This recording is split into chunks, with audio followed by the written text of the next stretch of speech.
With an uptick in crime in St. James, the local authorities are renewing calls for the government to implement drastic measures. Several incidents since the start of the week have left the authorities in shock. TVJ's Kalisha Williams has that story.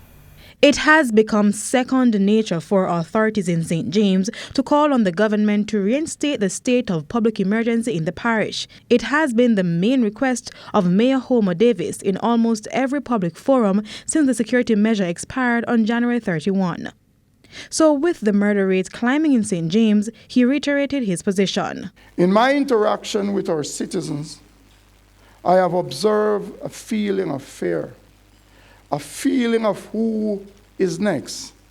And on that basis, I issued a call this evening for the immediate reintroduction of the state of public emergency for the parish of St. James. Using statistics, Mayor Davis explained the far-reaching implications for the uptick in crime throughout the second city.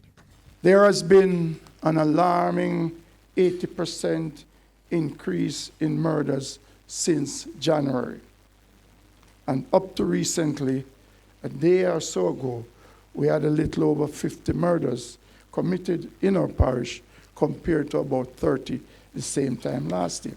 It's a concern shared by a member of Parliament for East Central St. James, Edmund Bartlett. The state of emergency created its impact, and unfortunately it hadn't finished its work, but it was ripped out untimely. And the result, of course, is that the level of recidivism in the parish is beyond our imagination. There has been a number of gruesome events in St. James, sending shockwaves across the island. A 2-year-old girl was killed in a hit-and-run accident on Tuesday. And on Thursday, a 74-year-old woman was set on fire by criminals who broke into her home in Lima. 24 hours later, criminals were in Canaan Heights. 15 persons were left homeless after their attackers fired at them and set their homes on fire. So something is there which we have to root out, and I'm committed to that process. I'm going to be available to provide all the support that is necessary in this drive to get St. James back online.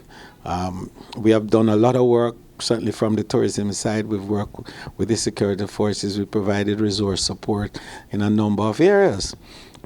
But more has to be done. Kalisha Williams, TVJ News.